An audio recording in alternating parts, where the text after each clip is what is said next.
Manchester City have won the Premier League yet again, making it 4 years in a row. But it looks like it could be quite a big turnover of players this summer. And with it being their last year, most likely with Pep Guardiola as well, I'm sure City will be going for another famous treble. So today we are looking to do that, making Pep Guardiola tactics and seeing if we can make Man City treble winners again. And as you can see from the team, there is a few players missing, and I've gone with a semi-realistic and also making it a little bit harder than it probably should be, in that I think that both Kevin De Bruyne will head off to Saudi Arabia, a fantastic player, and I mean, if he wants to go and do that, absolutely fair play to him. He has been at City now for 10 years nearly, and he's been unbelievable every single season. Even as a United fan, I'm quite happy to say Kevin De Bruyne will go down as a Premier League legend. I think there's a chance he goes for the Saudi, and as I said, to make this a little bit harder, I will be saying goodbye to him and to Edison as well. Again, links to Saudi. I think he's been here for 7-8 years. He's been a great goalkeeper,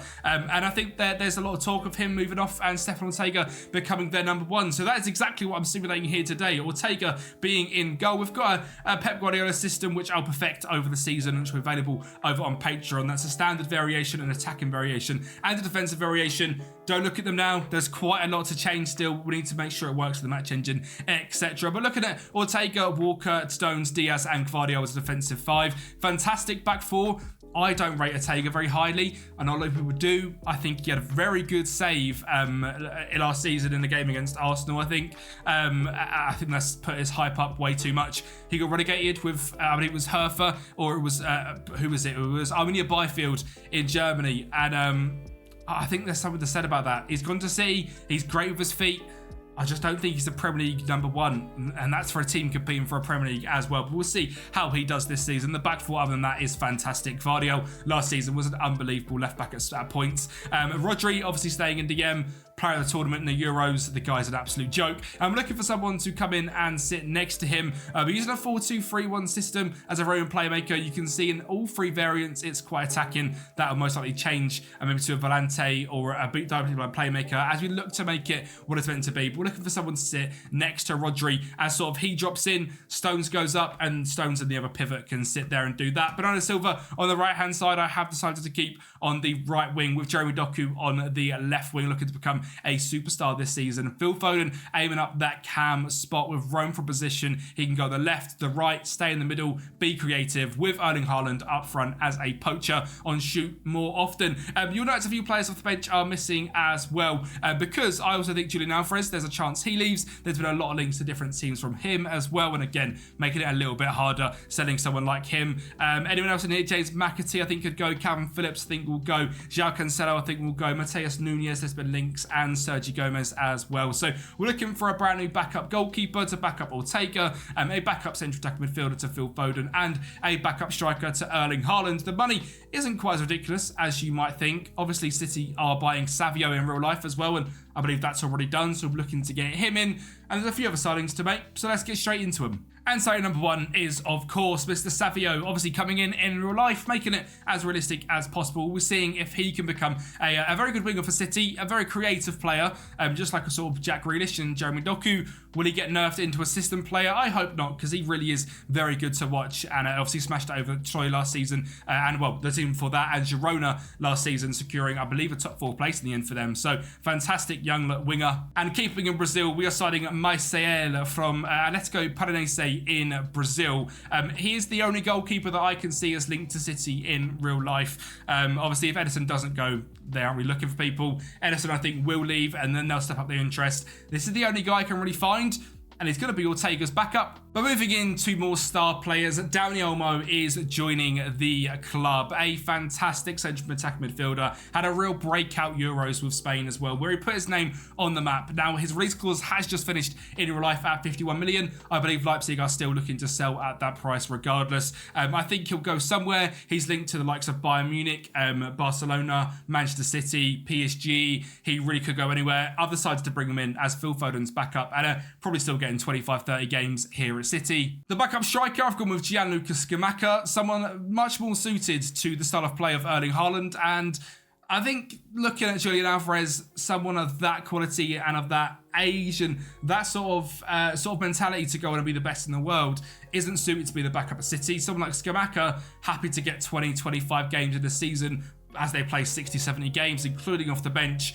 I think it's a great signing and something that actually makes a lot of sense. He is 6'4", or 6'5" even. A big guy like Haaland, great finishing. Not the quickest player. Get him in the box as a poacher. He'll put the ball into the back of the net and cost us just 25 million. And finally, the DM to sit next to Rodri and Stones when he drops in for that Libero role is going to be Vitinha, signed from PSG for £74 million. It's a very expensive one, but a young DM who is exactly what we're looking for. Great first touch, passing and technique, being able to control the game from deep and also progress forward and finish. He shows it with Portugal, he shows it with PSG, what an influential player he can be, and he joins the team in that DM role, and it makes the team look like Ortega, Walker, Stones, Diaz, Guardiola, Rodri and Vitinha, with Foden on the right, Olmo, Doku and Haaland. Now, this obviously counteracts with Bernardo Silva, Savio and Grealish being 3 attacking midfielders as backups to Doku, Olmo and Foden. It's pretty good. The depth here at City is a bit of a joke. We've got Rico Lewis and Kovacic, the backup DMs, with Ake, Callum Doyle, Akanji and Jan Kuto as the backup 4, with Mayasel as the backup goalkeeper. I'm looking to win it all this season. I'd be lying to you if I didn't want to win the Premier League, Champions League, FA Cup, Carabao Cup, Community Shield. I want to win absolutely everything. We've got a ridiculous side, and it should very much be possible. So let's fly right into the first half of the season, really. Get it out of the way and get into the meat and bones as we get into sort of when we're looking to win competitions. So we're going to start right off in the Premier League with the first game of the season to show the beautiful tiki-taka football we're going to play. I mean, that goal was ridiculous. Ended up Murillo sliding Haaland out of the way and making it 1-0 in just 4 minutes. We're then going to see all the players we have available in the box. A ball into Dani Olmo, who puts it past the goalkeeper. In this system, we're playing the attacking variation. So Dani Olmo, as a shallow striker, is incredibly aggressive, and you can see it is working a lot. We've got a lot of players in the box, a lot of open spaces, and it does sometimes turn into us being a little bit vulnerable on the break, with Alanga finding Ryan Yates to make it 3-1. But the game was won already, and there was a couple of more goals to go and score. Lewis finding Olmo to find an unbelievable to Haaland, to knock it down to Doku, to grab another to make it 4-1. And 5-1 was coming as well. Bernardo Silva finding Doku on the edge to find Grealish. Back to Bernardo. The tiki-taka football is a joke, to find Vitinha to Doyle. The football was actually stunning. As mentioned, these tactics will be available on Patreon. At the end of the video, we're going to go through the tactics themselves. So if you're looking at the tactics, you can feel free to go there or watch through the actual simulation of how we got to what we did, because the tactics themselves are an absolute joke. But 5-1 in the first game, very impressive. Before dropping points against Brentford, 1-1, very, very frustrating. We went again in the attacking variation. Learning when to play these systems is the most important thing. Whether you go ultra attacking against the smaller sides away from home, in this case, definitely not. Brentford, a very good team, slightly underestimated. We'll take a 1-1 draw and an almost first goal, because we then absolutely battered West Ham, a 4-0 win, 20 shots to their 0 and 63% possession. And up next was Arsenal. And this game was away from home. So we played the defensive / sort of more counter-attacking system. So you'll see slightly more long balls, slightly more aggressive high press, and looking to, really get on Arsenal's mistakes. We've seen that twice already with a Haaland brace. And we're going to score late on as well, making the most of set pieces, finding Johnny Bone Stones to make it 3-0. This system really is about making the most of the chances you get. We're still holding 56% possession, 14 shots and 8 on target is still very high, but we're now playing a lot more of a quicker pace system and looking to counter teams as much as possible. A battering against Arsenal. The Premier League is looking very good. And that carries on with 3-0 wins in a row, a 3-0 against Crystal Palace, a 3-1 away from home against Bournemouth with goals from Doku, Bernardo Silva and Ruben Diaz, and a 4-0 smashing of Newcastle. Absolutely incredible scenes as John Stones grabs another brace. That libero role is a joke.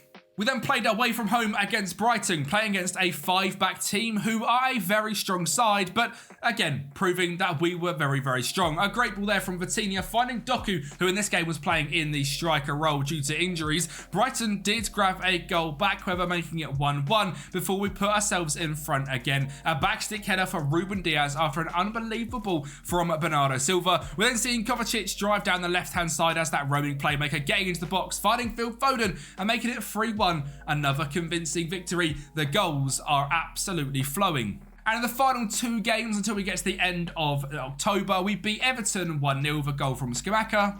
And Fulham 5-1 with the first hat-trick of the season for Erling Haaland in a 65% possession game with 25 shots. Yes, we are sitting top of the Premier League by 6 points away from Arsenal already. 10 games played, 9 wins, 1 draw, a 27 goal difference. Looking at the stats, we're scoring the most goals with 32, joint on least conceded with 5 conceded. And most possession, we are actually second to West Ham, who've got 62. We have 61. We're having the most shots, the fewest against. We are in complete domination mode. In the Champions League, we've played 2 games and things are going okay. We beat Bayern Munich 2-0, but then lost 2-0 to AEK. I'm really using the league phase to just play a pretty much fully rotated side. I'm not too fussed if we go down into the knockout playoff rounds.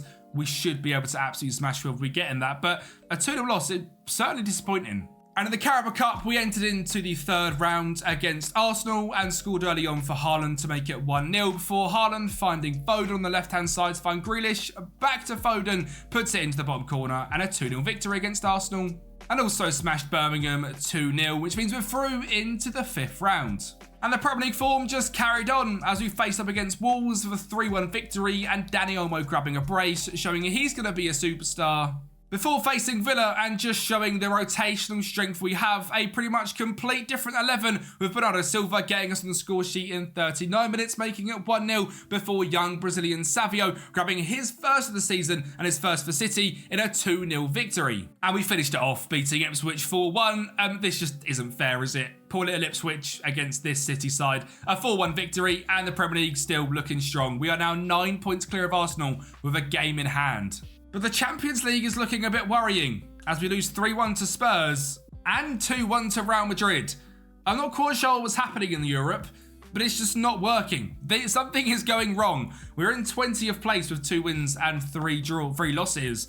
I don't quite know what to do to turn it around either. So we've got a lot of work to do in the Champions League to make sure we're going to be at least in the top 24 because things currently are looking a bit ropey. And when we drew 1-1 with Rangers, I was genuinely worried for our qualification chances. But luckily we put that to bed with a 6-3 victory over Girona and a 6-0 against Lille.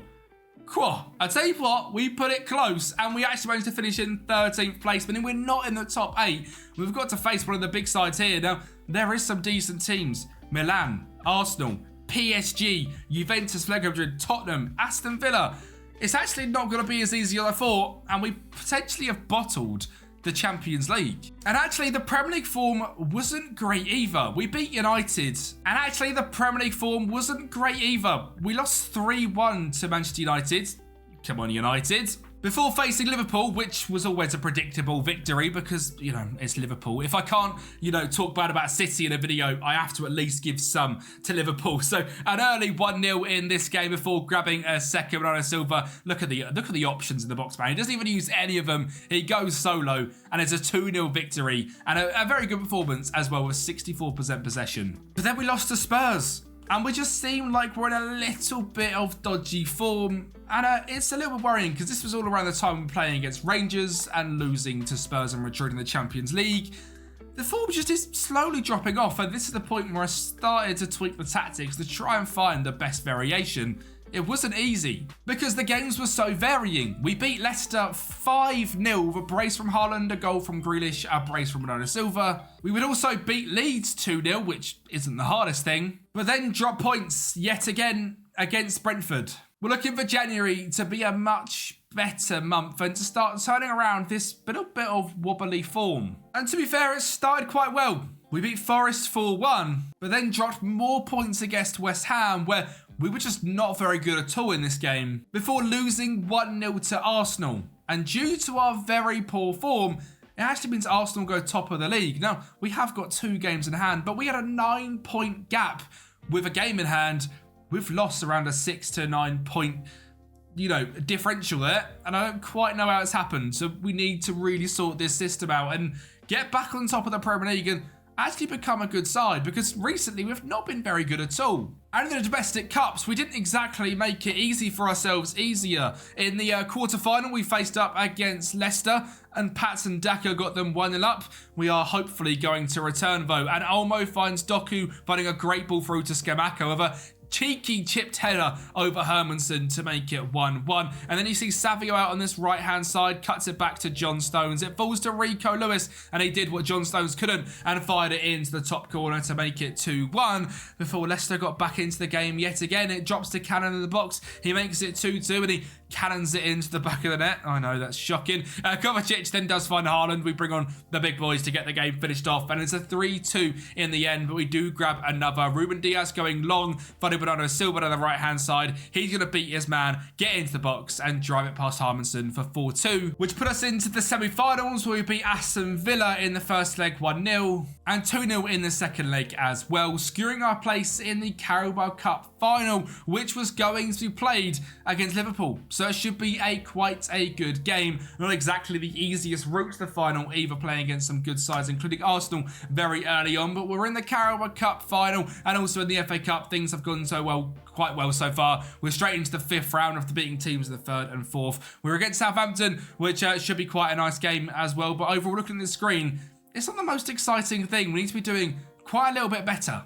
And well, it was a pretty good start to February as well, as Rodri finds Vitinha to find Bernardo Silva to grab his first of the game in a victory over Bournemouth. Again, though, we were very good. Foden sets it into Haaland, beats his man, spins him off, which is something you don't really see Haaland do in real life, but a fantastic finish past Neto to make it 2-0. And we are going to grab a third. Foden finding Gvardiol, backstick cross. Bernardo Silva leaps above his man. The little man grabs his second on the game before Grealish whips it in to Haaland, who also grabs his second of the game. But we let the foot off the gas a little bit and let Bournemouth back in as Ryan Christie gets open in the cam spot. A shocking save from Ortega, finds it in the back of the net before Benny Traore whips it in to Zabbiani for Sinistera to grab another, and Ortega couldn't save that one. Maybe a little bit of a worry there, as we are now starting to concede more goals. Haaland does grab his hat-trick in this one, but conceding 2 against Bournemouth at home doesn't fill me with confidence. And while we did beat Crystal Palace 2-1, we conceded yet again and grabbed an injury to star man Phil Foden. And the defensive issues carried on with a 3-3 draw against Newcastle and a 2-2 against Chelsea.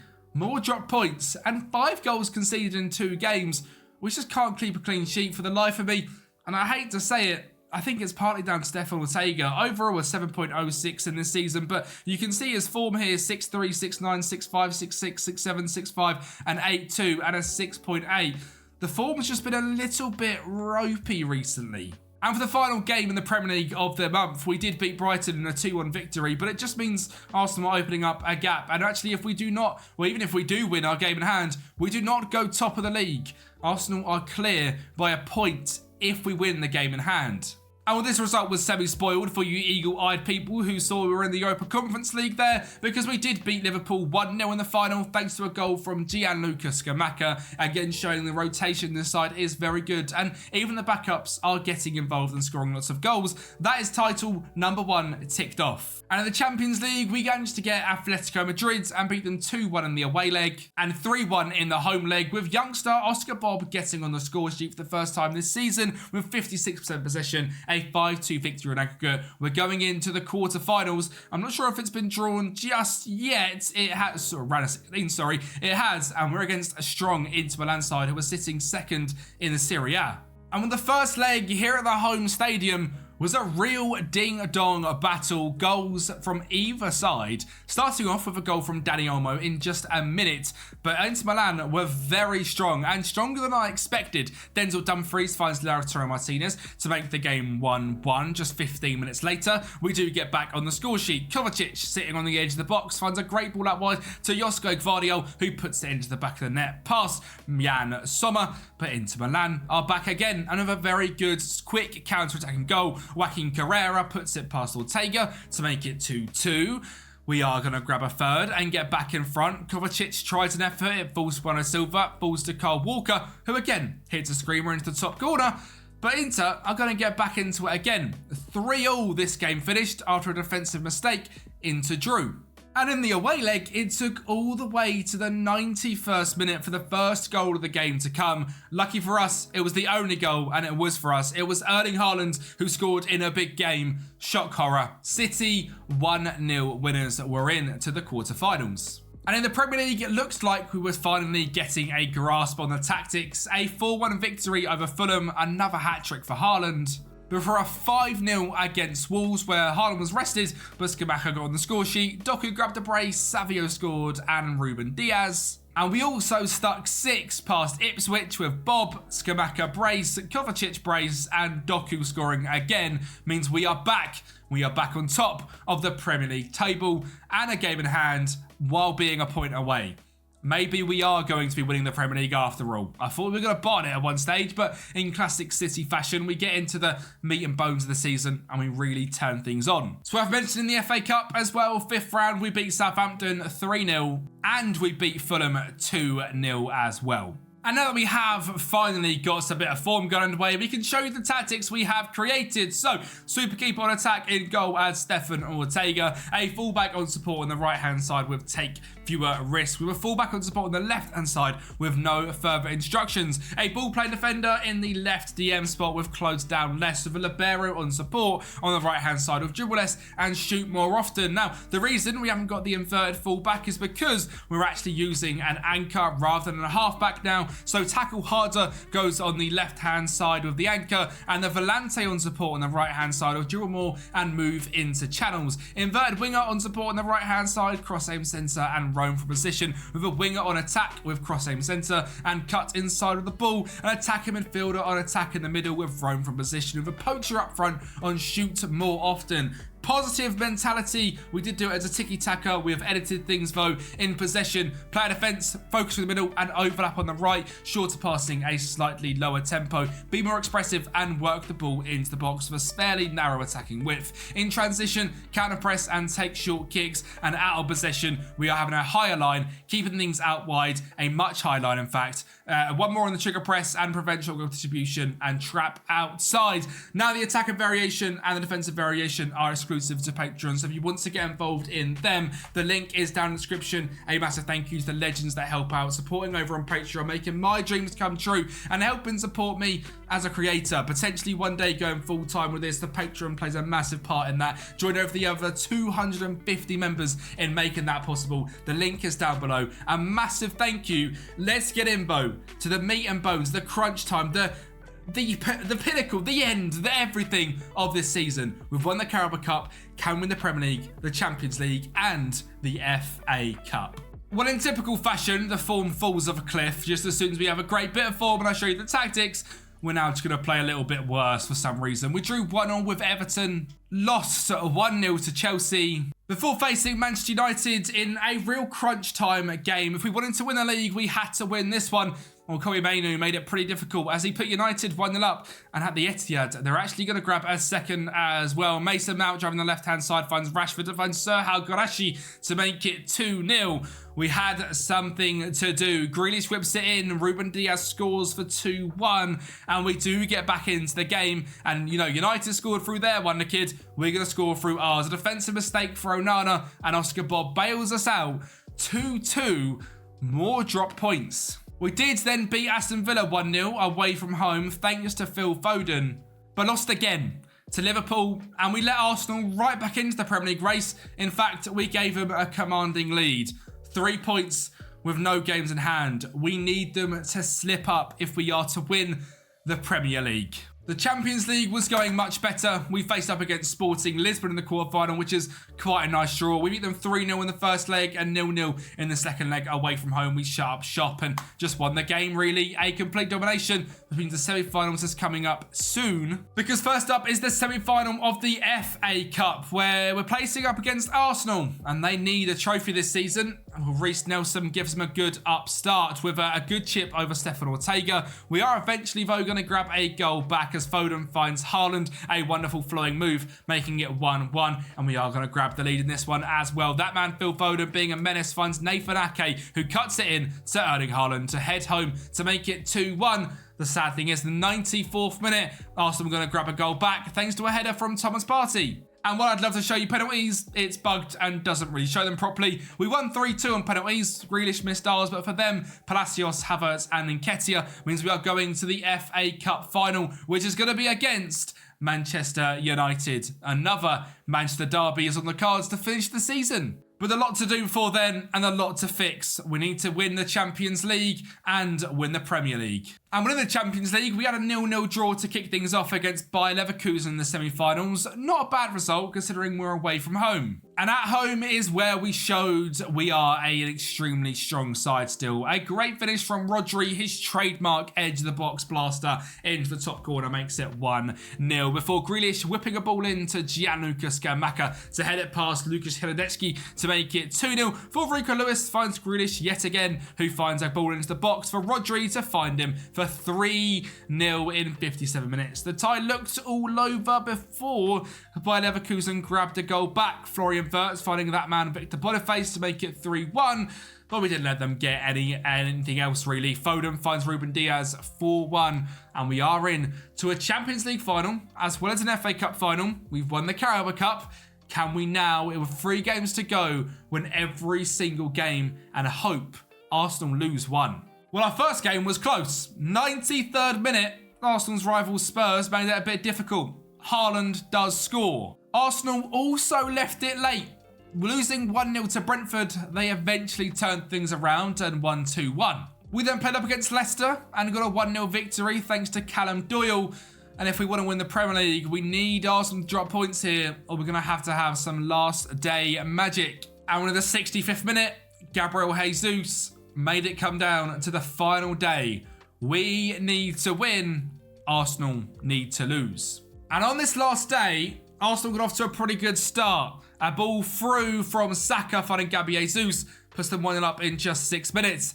But there is a man on the Brighton side that I think we need to pay some good money for. Solly March on the right-hand side finds João Pedro to make it 1-1.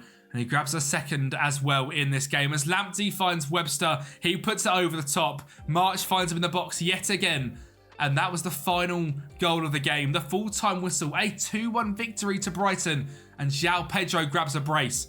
We need to do our job though. We're at home against Leeds. I mean, you could say we've done our job. You can tell from the super mega fast highlights, this game is going to be a little bit mental. Haaland scores early on before Ruben Diaz grabs another. I'm surprised if anyone can keep up with what's happening because it's going so quick. But that's a third from Vitinha before Bernardo Silva finds Haaland for a fourth before half-time. Before Ruben Diaz steps up again, finds Kyle Walker, and Foden scores a fifth. We're then going to see an own goal go in. Kyle Walker whips it in, and Pascal Struijk just pokes it home before the final goal. The 7th in this game, Dani Olmo wraps it up. The final game of the season, 7-0. We really didn't let up, did we? We've won the Premier League, which is fantastic to say. A mental season. Level on points of Arsenal, beating by 28 on goal difference. Erling Haaland grabbing 24 goals. Overall, we scored the most goals of 101 and conceded the least with 33. Had the most possession, scored the most goals, had the most shots for. Arsenal with the fewest shots against, to be fair to them. 12 less than us is pretty impressive. But overall, the Premier League is back with City, 5 in a row. It kind of hurts to say that. It kind of hurts that I've done a City career, to be honest. But overall, a very decent season. The Carabao Cup and the Premier League. Can we grab all 4? And if you remember correctly, the FA Cup final is up against Manchester United. And Jadon Sancho finds Luke Shaw. And the ball forwards to Lisandro Martinez in 10 minutes to get them 1-0 up. But we are going to bounce back. Just 5 minutes later, Ruben Diaz finding Rodri to put one in the top bins past Onana. And we are going to grab a second and final goal as well, as Olmo finds Doku to find Yan Couto, who beats his man and sticks it in the top bins. So it's the domestic treble, the Premier League, the FA Cup and the Carabao Cup. Can we win the Champions League as well?